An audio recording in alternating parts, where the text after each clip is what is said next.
आप नहीं कर सकते, वो खुद नहीं करते।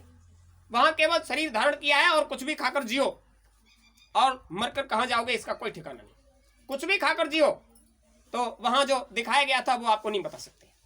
इतना गंदा खाजा और इतने गंदे व्यवहार से रहना, तो आप समझ लीजिए ये मनुष्य मंदिर, ये जिस्मानी मस्जिद, ये चर्च, ये गिरजाघर, ये गुरुद्वारा तुमको मिला, मंदिर को कोई गंदा करता है?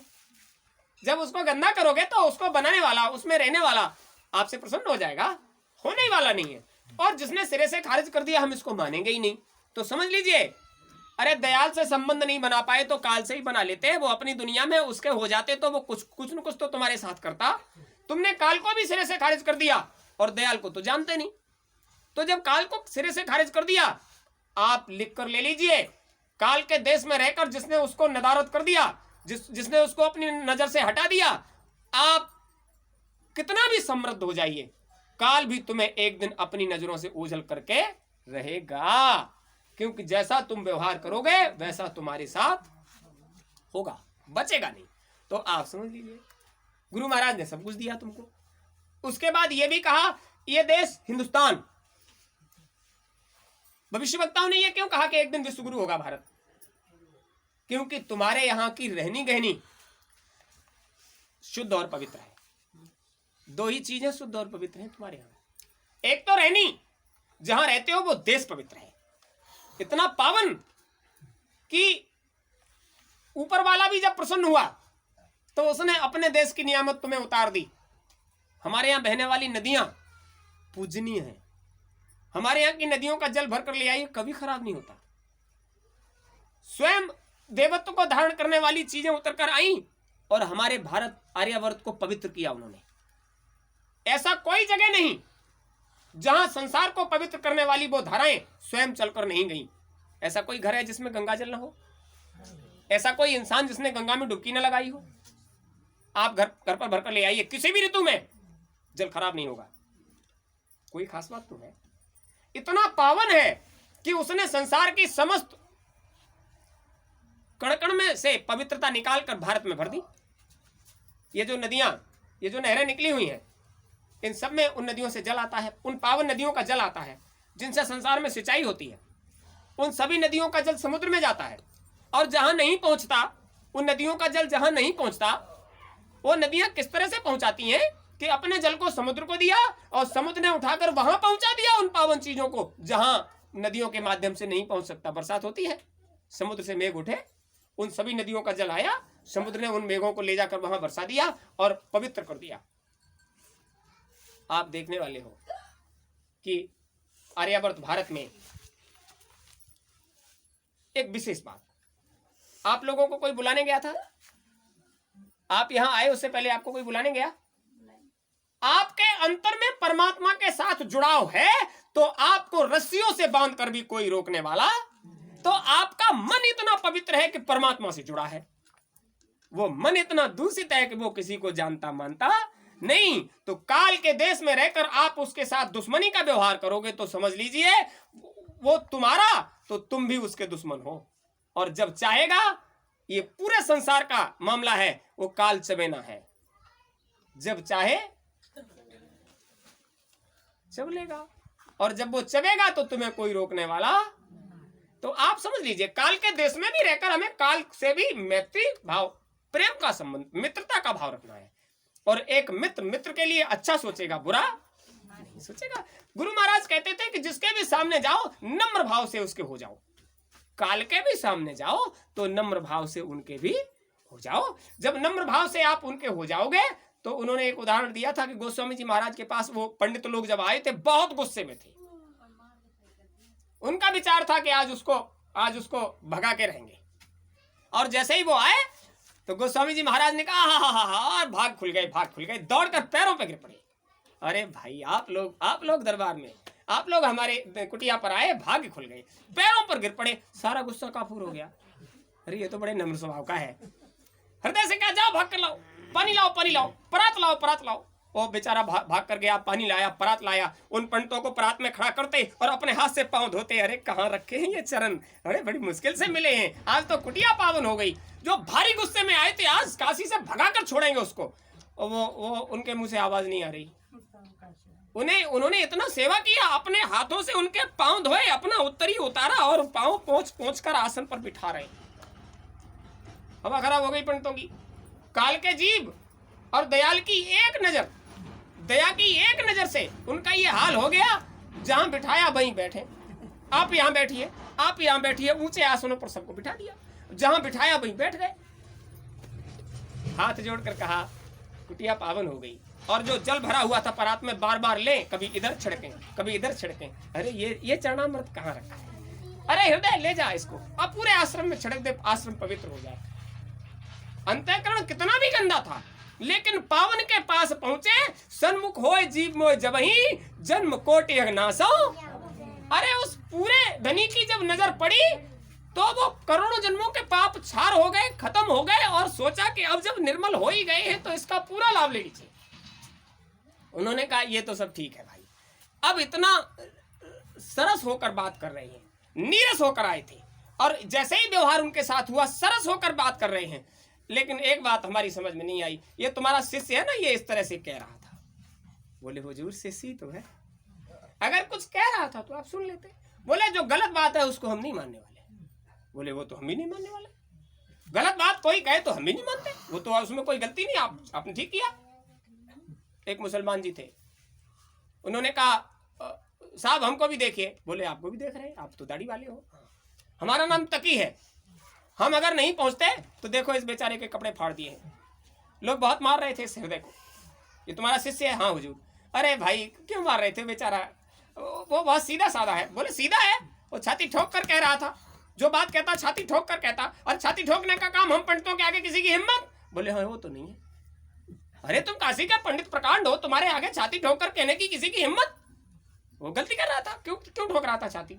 वो ये कह रहा था हमारे गुरु महाराज जो करते हैं वो बिल्कुल सच्चा है और ये सब झूठा है। कौन सुन लेगा? अरे उनका धंधा, उनका व्यापार सब ठप हुआ जा रहा है, कौन सुन लेगा? तो ठीक मारा तुमने। बोले लो पिट के आया और ठीक मारा। ये नहीं कहते क्यों मारा, अरे हमारा शिष्य था क्यों मारा? बोले ठीक मारा, छाती ठोक के कह रहा तो ठीक मारा।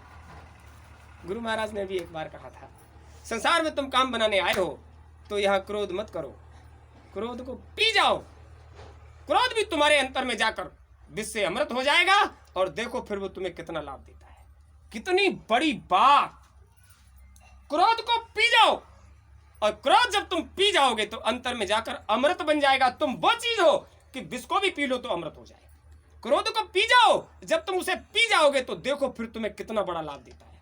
आप करके देखो, क्रोध आए, गुस्सा आए तो आप उसको पी जाओ, कुछ मत कहिए, और जो सामने आएगा देखिए कितना लाभ देगा। क्रोध को पी जाने पर अगर तुम साधक हो तो तुम्हें क्रोध विष अमृत का लाभ दे जाएगा, और जो क्रोध को नहीं पी सकता उसके साथ क्या हो जाए इसका कोई ठिकाना। गुरु महाराज की एक एक वाणी, अरे चेत कर सुनो। गुरु महाराज कहते थे सत्संग को चेत कर सुना करो, क्रोध आए पी जाओ। यहां तक गुरु महाराज ने कहा, एक बार गुरु महाराज सुना रहे थे, बनियों में झगड़ा हो गया, कुछ पार्टियां आई कुछ सामान खरीदने, वो किसी तरह से बात बिगड़ गई, झगड़ा हुआ तो इतना ज्यादा हुआ कि हाथापाई हो गई, भगदड़ मच गई। बनिया उतरा दुकान से और उसके सामने वो ईंट बिछी हुई थी रास्ते में, वो एक ईंट को पकड़कर ताकत लगाने लगा। लोगों ने कहा भागो ईंट उखाड़ रहा है, भागो ईंट उखाड़ रहा है। लोग भागे। जब लोग दूर दूर हो गए तब एक आदमी ने कहा ईंटें तो यहाँ बहुत पड़ी हैं, तुम इसे उखाड़ क्यों रहे थे? बोले भाई पड़ी हुई मार देते किसी को लग जाती, हम उखाड़ रहे थे, अपना गुस्सा उतार रहे थे उस ईंट पर। उखड़ने वाली तो थी नहीं, हम तो केवल गुस्सा उतार रहे थे उसके ऊपर। हमें भी पता है कि इधर ईंटें पड़ी थी, हम उठाकर फेंक सकते थे, हम तो केवल गुस्सा उतार रहे थे, मतलब क्रोध को पी रहे थे, हम किसी को मारना नहीं चाह रहे थे। लोगों ने समझा उखड़ आई तो मार देगा, लेकिन उखड़ती कैसे, हम इतनी ताकत ही नहीं लगा रहे थे, हम गुस्सा उतार रहे थे, मतलब क्रोध को पी रहे थे। लोग भाग गए, हमने क्रोध को पी लिया, झगड़ा बच गया, और इधर पड़ी थी उठाकर फेंक देते, किसी को लग जाती तो बात बिगड़ जाती। तो आप समझ लीजिए हुजूर महाराज ने वहां से कितना बड़ा संदेश दिया कि क्रोध को पीने के लिए कुछ ऐसा उपक्रम करो अपना अकेले में। गुरु महाराज ने कहा जब तुमसे नहीं रुका जाए तो अकेले में बैठकर जितना कर सकते हो, अरे हम ऐसा कर देंगे, हम वैसा कर देंगे, लेकिन किसी के सामने मत करो, अकेले में बैठकर करो, तुम्हारा भड़ास निकलेगा और थोड़ी शांति में। इसका मतलब यह है कि अगर तुमसे नहीं पिया जाए तो एकांत में बैठकर उसको पियो, जब पियोगे तो उसका लाभ मिलेगा। तो आप समझ लीजिए, शरीर माध्यम खलु धर्म साधनम, जिस काम के लिए तुमको शरीर मिला है उसमें लगाइए। धर्म साधन के लिए मिला है। धर्म साधन मतलब वो ऊपर से उतरने वाली आवाज। जीवात्मा यहाँ बैठी है, जीवात्मा के कान में आवाज आती है, जीवात्मा के आंख में वो प्रकाश आता है, जीवात्मा के की नासिका में वो गंध आती है। जब तक आपको आवाज, प्रकाश और गंध से संबंध नहीं जुड़ेगा, तब तक आप मनुष्य शरीर में बैठकर शरीर पाने का धर्म धारण नहीं कर रहे हो। तो आपको करना क्या पड़ेगा? हुजूर महाराज ने कहा तुम चले जाओ। उधर धर्मदास से कहा गया था तुम जाओ, जिससे तुम्हारा संपर्क संबंध हो जाएगा। आज नहीं तो कल हम उसके पास पहुंचकर उसको रास्ता जरूर देंगे। तो धर्मदास जी की दया से आप यहां बैठे हो। धर्मदास जी ने अपने जीवन में जो कुछ था सब गंवा दिया, और गंवाने के बाद सबके पास चलकर गए तो उन्होंने कोई छोड़ा ही नहीं। पूरे आर्यावर्त में पति पत्नी पैदल भ्रमण किया, बच्चे बच्चे से मुलाकात की, क्योंकि हुजूर ने कह दिया जिससे तुम मुलाकात कर जाओगे उसको रास्ता देना हमारी जिम्मेदारी है, उसको हम जरूर ले जाएंगे। इधर क्या कहा, बच्चा तुम जिस जिससे संपर्क कर जाओगे मेरी गारंटी है आप गुरु महाराज के हो जाइए, जितना कहा जाए उतना करिए। आज नहीं तो कल आपको मनुष्य का शरीर मिलेगा और आप साधन भजन करके अपने घर जाओगे। लेकिन ये दौर कौन सा चल रहा है, खूब समझ लीजिए। अभी जितना जगह है उतने लोग हैं। भीड़ इसलिए बढ़ेगी क्योंकि अच्छाई अच्छाई की तरफ और बुराई बुराई की तरफ अब मुट्ठी बांध कर भाग रही है। आप मुट्ठी बांध कर कब भागते हो?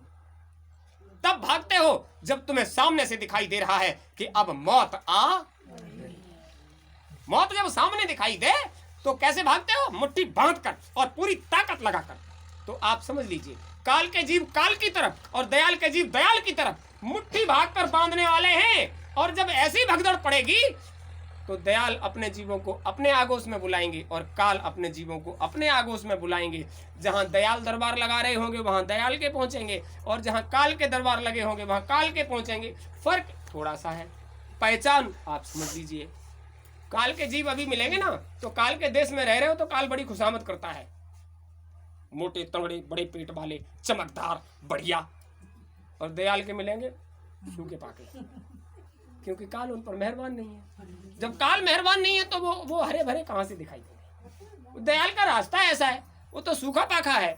जो वो कहते हैं रूखा सूखा खाए के ठंडा पानी पीऊ, देख पराई चूपड़ी मत ललचाए जीव। और काल का क्या मामला है? अरे पराई चूपड़ी दिखाई दे तो फिर आप समझ लीजिए, चढ़ी रसोई देखकर गिर पर बेईमान, जरा देर की कायली भर दिन का आराम। तो आप समझ लीजिए काल और दयाल में क्या फर्क है। ये है, गुरु महाराज ने कहा था जिसने इधर के पदार्थों पर अपने आप को बिठा दिया वो उधर का स्वाद ले ही नहीं सकता। जिसने इधर के पदार्थों पर अपने अंतःकरण को बिठा दिया वो उधर का स्वाद ले ही नहीं सकता। और जो उधर का स्वाद लेना चाहता है उसे इधर के पदार्थों से अपने आप को मोड़ना पड़े। तो आप समझ लीजिए, अगर आप अपना पेट भरते हो तो आपको अपने 10 आश्रितों का पेट भरने की जिम्मेदारी भी दी जाती है। आप संसार में रहते हो, देखो कहीं भी ऐसा नहीं होता। गुरु महाराज ने एक जुमला कहा था, जब कबीर साहब के शरीर में आए थे और वो जाने लगे तो लोग घबराने लगे। तो उन्होंने कहा बच्चा घबराते काहे को? बोले हुजूर आप जा रहे हैं, हमारी संभाल कैसे होगी? बोले अरे तुम घबराते काहे को हो? हमने जब तुमसे संबंध बना लिया है तो आप ध्यान रहे, हमने संबंध बनाया है तो जब तक तुम्हें तुम्हारे घर नहीं पहुंचा देते हम तुम्हें छोड़ने वाले, जब तक तुम्हें तुम्हारे घर तक नहीं पहुंचा देते तुम्हें छोड़ने वाले नहीं है। बोले हुजूर हम कैसे जान पाएंगे? तो उन्होंने कहा हम बता देते हैं। सीधे से कहा घबराइयो मत हंसा, हम फिर आवेंगे, काशीपुरी मुक्ति का नाका आके यज्ञ रचावेंगे। घबराइयो मत हंसा, हम फिर। आज तक जो गुरु महाराज ने यज्ञ काशी में करा दिया, संत मत में यज्ञ वज्ञ नहीं है। प्रेमियों ने पूछा हुजूर ये क्या है, संत मत में यज्ञ कहाँ होता है? बोले बेटा एक मोटी बात समझ लीजिए, ये दुनिया है, इसमें चारों तरफ बैठे हैं वेद और बीच में है खड़ा हुआ है महात्मा का लबेद। ये लबेद है, चारों तरफ वेद बैठे हैं और बीच में खड़ा है महात्मा का लबेद। तुम जिसको मानते हो अगर उस हिसाब से हम तुमको नहीं बुलाएंगे तो तुम हमारे पास आओगे ही नहीं। तुम जिसे मानते हो उसी के हिसाब से हम तुम्हें बुलाएंगे, और जब हम तुम्हें बुलाएंगे तो हम अपनी बात भी तुमसे कह पाएंगे? जब तुम हमारे पास ही नहीं आओगे तो कहेंगे किससे?